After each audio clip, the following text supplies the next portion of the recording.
go. Hi, I'm Keith Johnson. Started at Williams back in 1998. Worked on Revenge for Mars. Then after Williams shut down, went over to Stern.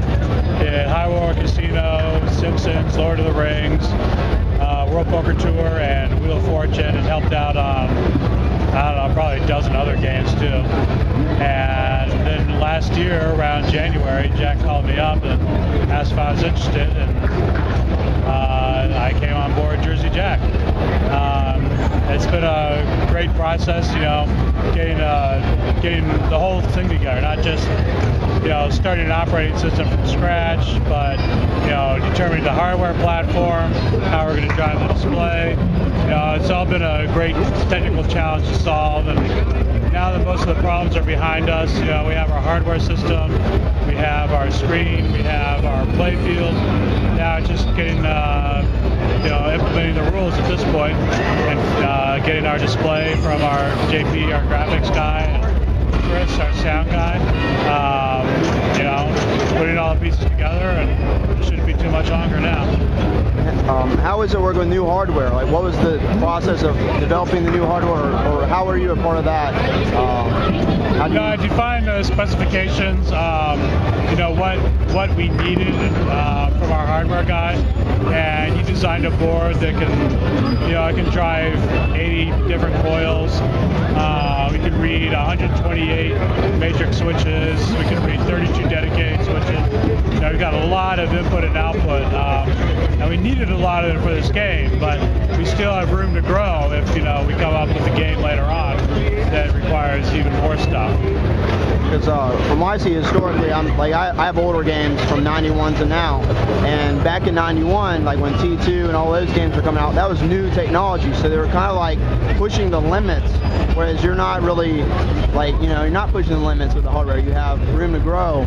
Yeah, we definitely have room to grow. I mean, you know, we're doing, you know, we're biting off a lot for our first game. You know, we're trying to get as much product as we can out the door, and you know, give people their money's worth. You know, not just, you know, we're trying to under-promise and over-deliver, and not, you know, come out with software that needs to be updated a year later, or, you know, things don't work right off the bat, or, you know, whatever. You know, we're trying to get everyone the maximal experience out the door, you know, so that, you know, everyone's happy with what they get. They're not, you know, oh, hopefully someday it'll be what we want, you know. It'll be what they want right off the bat. Are you confident that the code coming out with the game that's, you know, going to the first buyers is enough, you know, a good amount of code that they'll be happy with instead of like day one? I think so. I mean, it'll be comparable to all the other games, you know, I've been known for in the past. You know, there'll be different stuff, you know, there'll be familiar stuff, but I think people will enjoy it. They'll enjoy the interaction. They'll love the light shows. You know, they'll love the different mechanisms we have, the flying monkey, the witch.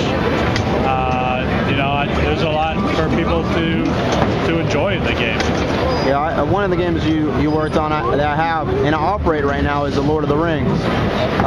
To me, it's a big theme. Like, this is a big theme, and as an operator, for me, having a game that people, the theme, not just the theme, not just like the art, but the rules, that there's a lot going on in the game as opposed to just being like linear or one focus. You know, stacking modes, and just something to keep you occupied at all times and shift your attention back and forth. I see that when I'm looking at my game on route. You know, that people that are new to pinball, it pulls them in, and people that are decent players or good players, it pulls them in. Is that kind of? That's yeah. I mean, it's game development theory. You know, you know, you put a lot of stuff in the game, and you know, you just want people to play it and experience it. And you know, if you design your game right, you give them obvious stuff to do up front, and as they get more and more into the game later on, you know, they kind of like, oh, I get it now. There's this other thing that happens as a result of thing A, you know, or I see how these things tie together, or I see how the strategy is when I want to start this multi-ball with this mode.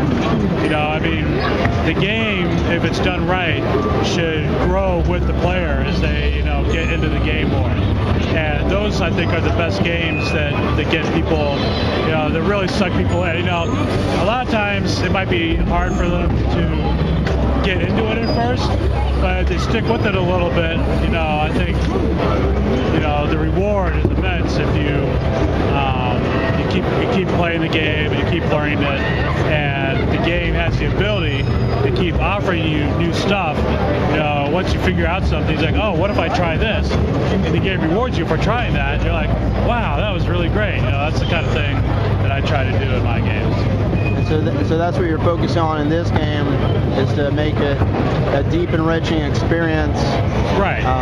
As opposed to just, let's just get right. Lots of obvious stuff for people to see, and then, you know, depth to explore later on to get people, you know, even more into the game as they own it. So you're not tired of it after 3 months. Like, you know, you played the game a little bit, you've seen everything you can do. You know, you want to keep playing and keep trying new stuff and keep getting rewarded as a result of that stuff. And are you guys integrating like the video much to that? You know, like any hidden things, any hidden modes, any hidden bonuses or features? I mean, basically, how is the video basically just telling you the story, or is it going to help you follow the modes? Like well, yeah, I mean, you know, we have so much real estate on the screen now compared to traditional displays. You know, there'll be a lot more descriptive of, you know, what you can do. You know, explain things and show you all the things available. You know, our normal screen shows you 4 different rules at once, and, you know, other rules as you play will come in and out, and, you know, like status bars, like status of what you're doing. Like right. I mean, it's not a display that shows you one thing at once. It shows you 4 things at once, and those don't have to be the same 4 things all at the same time. You know, to be the 4 most important things that are going on. And, you know, it might be overwhelming, but I think it caters, you know, it lets you see all the stuff that's available, and, you know, teases you as additional stuff that's available. You know, again, letting the game grow with you as you go along. Okay. And what do you think of the game so far? You enjoy it, or what's your review of the game as it is? As it is, I mean, it's obviously not very complete at the moment. I mean, the playfield shoots great, the flippers feel great, the shots are good, the RGB LEDs are awesome, you know, are great to play with. I really like the mechs, the witch and the flying monkey, spinning house, you know, all those will be enjoyable. So, you know, I think, you know, the game is good so far, and once it gets done, it's going to be awesome. And did you order one yourself? You buy one yourself? Yes, I have. I'll be getting one myself. You got one of the limited editions, right? Exactly, yeah. And you look forward to working on number 2 and beyond? Number 2 and beyond, yep. We'll be here and we'll keep making good games. You have anything else you'd like to say to the pinball fans out there? Hey, you know, even if the theme doesn't appeal to you, give it a try. You know, you'll probably wind up liking it. And, you know, it's going to be a player's game. You know, it'll appeal to everyone, hopefully, but it should really appeal to players as well. Thank you very much, and look forward to everybody else getting to play the game. Very good. Thank you.